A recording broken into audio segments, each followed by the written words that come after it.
Oh yeah. All right, so today we was on Danny's Twitter space, which for those who don't know, follow Danny. Is it just your @ name? Like, what is the Twitter space called? What's your Twitter handle? My Twitter handle is the Stop TV. The Stop TV. Okay, make sure y'all follow Danny on Twitter.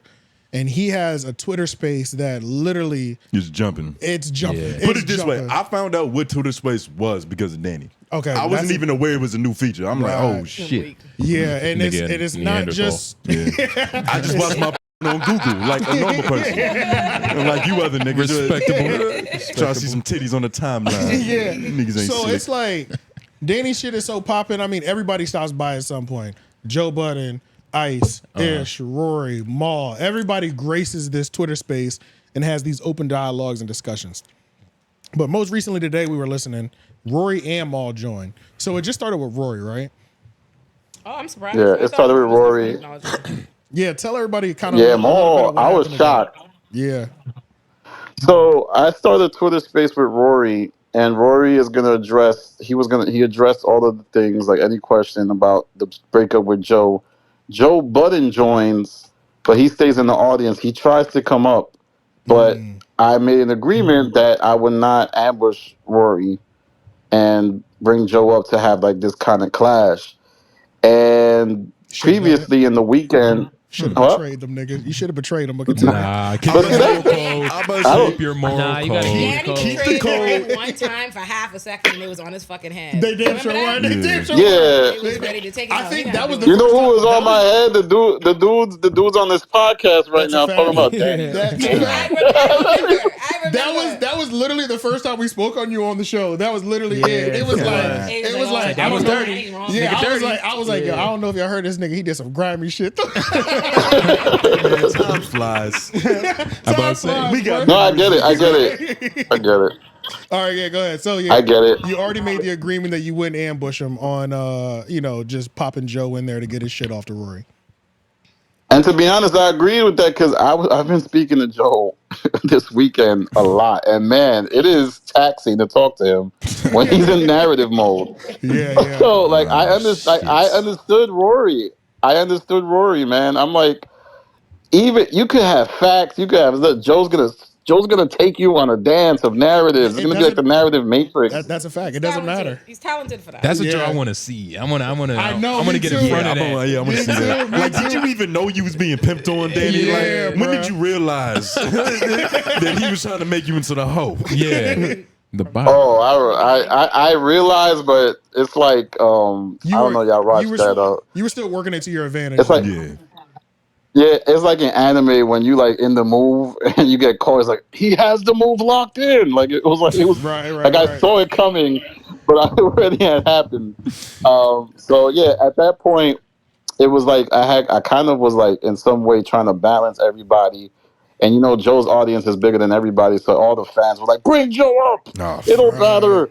Yeah. So, but and then Maul came later. Yeah. So I'm surprised that Maul came. But so when Rory first got on there, when I first popped in as well too, the main thing the main conversation piece was the whole the dude swinging on the other nigga. I can't remember what either their name is. Eden and Julian. Oh, that was great. Julian. Yeah. So that was the initial thing that I came in on. But then by time that conversation diffused, Rory started getting into kind of the breakup, and then Maul came in, and then they started talking about the breakup, and they really went into detail and shit.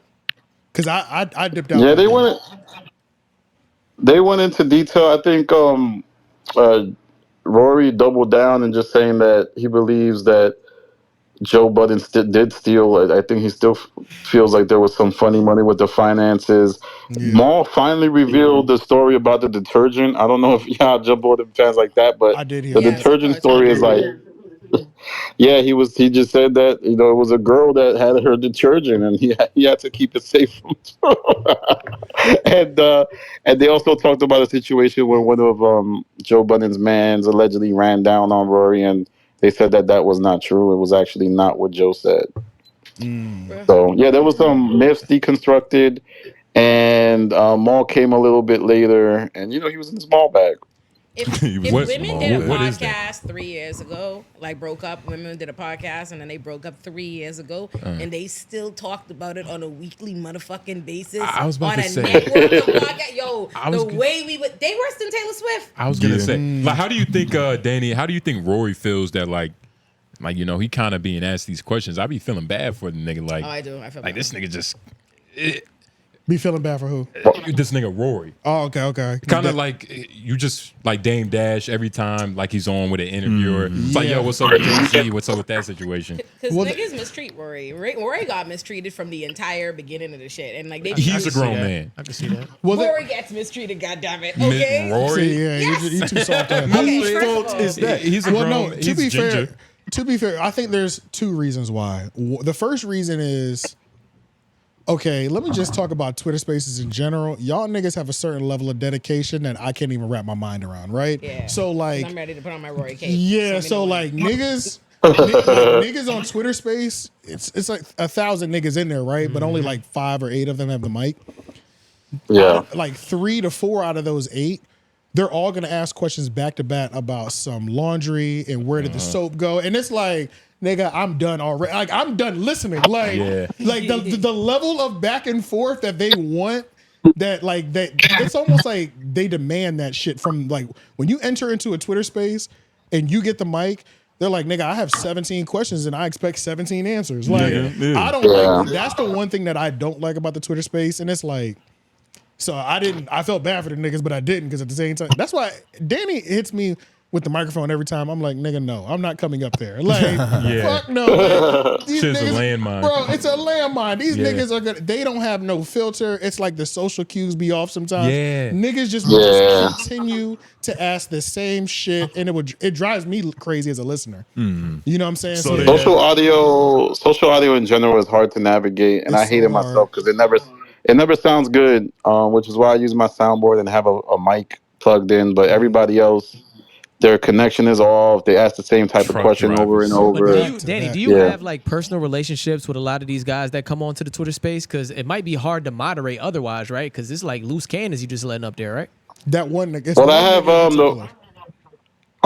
It's one nigga in particular. That's the one loose wild cannon. card. What's his name? I said it earlier. It's one in of the show. 4 horsemen, nigga. He's got a black Jameson. That old black dude. Jameson. Yeah. That nigga is. Well, yeah. Why y'all keep bringing him up, man? He's trying to take my spot. Oh, so this is competition. Jameson, well, I can tell you right now, we will never call you on this show. I can tell you that right now. So yeah, that's not. There's no spot being taken over here. We fuck with Danny, nigga. You see these dirty ass couches? You'll never be. Let's just make that very clear. You know what I'm saying? But yo, this nigga is a loose cannon. If he's in there, it's up, nigga. It's up. I do appreciate that. But at the same time, if I was on the receiving end of them questions, I'd be like, bro, fuck this shit. Like, this is crazy. This nigga don't stop, bro. Like, it's like he don't stop. He doesn't hear the reasoning behind people just saying, you know, if you just like acted like this, people would like you more. He's just like, but I'm just trying to be true to myself. It's just, and Danny, you got to be ready to, you know, tell him to slow the fuck down too. Well, that's the question. That's the question. Do you have like personal relationships with these guys? I tend to prioritize the people from my Discord that have been rocking with the channel when it comes to the people on stage. Which makes sense, yeah. So you don't let anybody on stage you don't already have like a personal relationship or had a conversation with before? I do, but it's limited. I don't bring them up too much. Yeah. Nigga said, if you think I'm risky. handsome, pay my ransom. Yeah, it's too risky. It's too risky just picking a random nigga asking to speak. But going back to Rory in the Twitter space, just so we don't lose track on that. I did have some notes. Okay, one of the reasons why I think like just Rory gets assaulted with like questions everywhere he goes is just because the nigga do be looking sad. Like it's like he takes it. He takes it the worst, which makes it the best for content. If that makes sense. He's an easy in mark. fairness to him, he's lost the most. Like if you was like people like really downplay how bad Rory caught it. Like when all this shit started happening. First of all, if you was watching JBP for like the year before they fell out, you could feel the tension. You could feel it, Joe. It was rough. You watch Rory sink into a depression and tell niggas every episode, I'm depressed. I'm depressed. I'm going to the therapist. I'm depressed. And niggas in there like, Then imagine you depressed, you going through it, right? And whatever happened in your life, and then the nigga who is at your job, who's supposed to be, you think is your friend, y'all do this podcast together, beyond recognizing that he don't see you as like his fucking equal, he see y'all as an employee, you don't trust how things is moving. Then the nigga that's his friend, who he value more, academics, is tearing. Yo, we gonna act like academics saying take that nigga life? Okay, well, we have to be clear though too, because I still don't know if Rory did that shit. Oh, I'm not saying that Rory's innocent. Yeah, I'm about to say, if Rory did that shit with the whole academics living at his house, it's up for life. Okay. Rory said he didn't do that on the he space. said that was he said he didn't do that, but propaganda. I don't listen, and I'm not an academic. But would you take that case? Would you take that case? I have watched them talk about this from every direction, from everybody's pod, from everybody's this. And as a nigga who was a Rory fan, okay. Rory did that shit. Did you buy his album? Rory did that shit. I listened to it. I ain't buying nothing. I was about to say, Was he's it got a good? group called I bought Emotional. Beyonce. It was good. No, It was good. It was a good album. The album is good. I swear it was good. It was good. You didn't buy it. that. Well, nobody's really buying shit like that. Nigga, what's the last album you Is he bought? Beyonce? Nigga? Exactly. Look at you. I'm defending a black woman. It just looks. It My feels brother, weird. sit here. Fuck nigga, just you should have never said nothing. Okay, so No, I've heard academics set on fire too many times to know that Rory ain't do that. The way that academics be letting you know he gonna be on Rory head top till the day he dropped dead. literally. He definitely did that. But I understand why he did that. That was he just lost that battle as a miscalculation. Had Rory been a harder nigga, had he really if he was gonna go to that nigga house, he had to fuck him up. You just said it. Just don't do that. He's too easy to just move over. He needs to do push-ups, sit-ups, squats, deadlifts. He needs to get. And once you play with a nigga where they lay their head, it's a different conversation, bro. So I can understand that. So that's why. And mind you, I didn't hear that last year before, like the breakup, that tension of him like falling in depression and shit like that. So I'm just looking at it, and now I have said on this podcast. Because he cost that man's woman, you know that. You know that. Yeah. But in the Twitter space today, he said that was not the case. Okay, whatever. well, please. Of course we have to say that. But it's like Allegedly. I think he definitely he reacts the worst because he's actually hurt. But it's too good for content. When a nigga seems hurt, that's gonna drive the clicks. I also think you know what I'm saying? it's also, to be fair, right? Like to call out Joe and all them on a little bit of bitch assness. They go after Rory because it's easy. Like, because he's an originally, easy target, for when sure. the breakup started, right, Joe just thought it would be easier to play it's Rory's the problem. Me and Mal is boys. Me and Mal is besties. Yada yada. And he was doing that, He was like, not expecting calling Mal. him every kind of Weasley bitch ass. He did it. Now all of a sudden, I listen to Joe. Joe was a narrative switcher up nigga. Now all of a sudden he'd be like, you know, Rory and I did have some conversations, and it was constantly Rory was trying to do it, and it's actually now he trying to spin it like Mal was the problem because Mal ain't start fucking with him or hasn't calmed down on his rage friendship. and all this time. Yeah, they fake. They be doing Rory a kind of way. But Rory, we say this all the time, pussies get ate.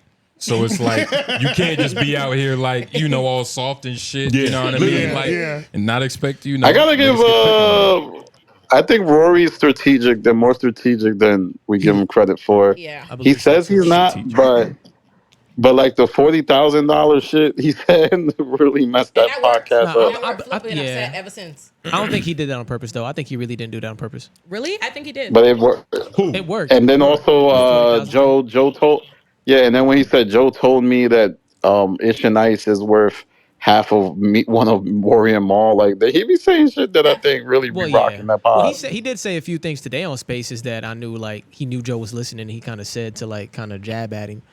So he'd be like strategic with his thoughts, but I believe sometimes he just kind of gets a stroke of luck. The inner him wants to fight back. He wants to fight his abuser. But it's like, that's what it is. It's like, but it's hard to hit the nigga that was.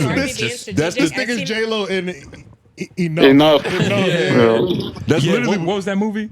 Enough. Enough. Yeah. J-Lo and Enough. That's literally what Stockholm Syndrome is. That was her best movie. Yeah. And that is what it is. Just the textbook definition of that shit. Yeah, you can't fight back. Yeah. Now, one thing I did hear Rory say, because there's a couple things like you know, like I mishandle the Rory and Mal breakup just because I don't give a fuck. You like genuinely. So it's more fun to mishandle it because who cares? I believe everybody. Whoever sounds more convincing at the time, I believe them. So it's like, but like the average consumer. Yeah, pretty much. Yeah, I'm swayable as a motherfucker. I have no stock in either of these. He said, "Who's talking that shit?" Yeah, literally. Yeah. So now, one thing I did hear Rory say that I never heard him say before, because it's like, you know, I'm kind of tired of hearing the accounting issue and shit like that.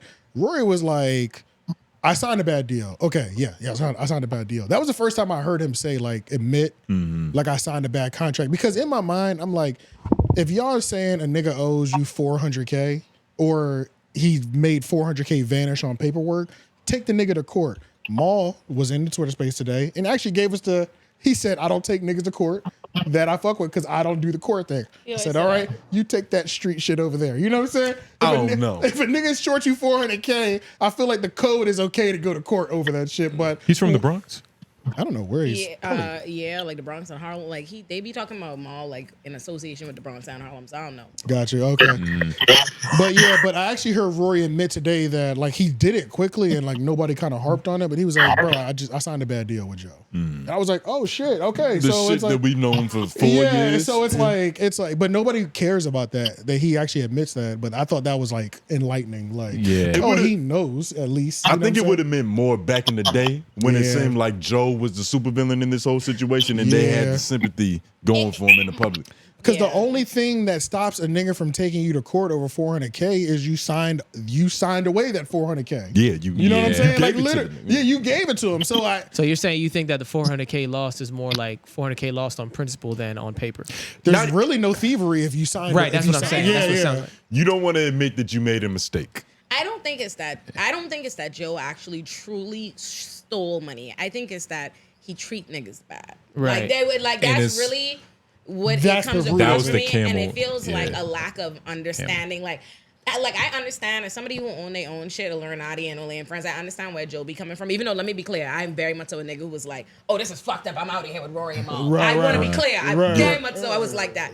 But I could understand if on my podcast, Olay and friends, if friends thought this was theirs now. Okay. You know what I mean? I do understand the sense of feeling like, I do think there is a tendency in what Joe can't say because audiences want to go sympathize with who is not the nigga that's in charge, right? And I don't think they understand because people already have this attitude towards niggas who do media podcasts and like, you just talking, you just podcasting. And those niggas, oh, by the way, it doesn't help, to me, it helps Joe's point, the fact that all these niggas continue to talk about it like that too. Because you can't be the nigga behind it, making shit run, making the machine work and think it's just showing up. That you're supposed to be if you show up to do the podcast. So I think that's the part, is like what Joe is always trying to say from time is like, Joe's like, they're like, you underpaying me based on what they perceive as their value, right? As all is supposed to be split, they partnership agreement, yada yada. In Joe's mind, let me keep it real with y'all. This is my shit. Like I feel like I'm giving you niggas more than what you are technically worth. Facts. Based on your involvement in this. And so when you come complain to me that I'm not giving you enough, that's a problem. Meanwhile, a nigga like Rory feels like, Rory be like, well, I have tried to be behind the scenes, trying to organize deals and shit like that. And when I do, you calling, cursing me out and screaming at me, telling me why I'm in your business. And from a Joe perspective, it's because nigga, I'd rather not have you think that you are more stake and investment in this. I'd rather not have the fucking deal, whatever you think you win, than have you think you have more of a leg to stand on. Now, what if it's your platform, but it wasn't shit until I got there, and I helped you build it? See, that's what Mal stands on a lot. Like, I know. When Mal talks, it's always what we've built.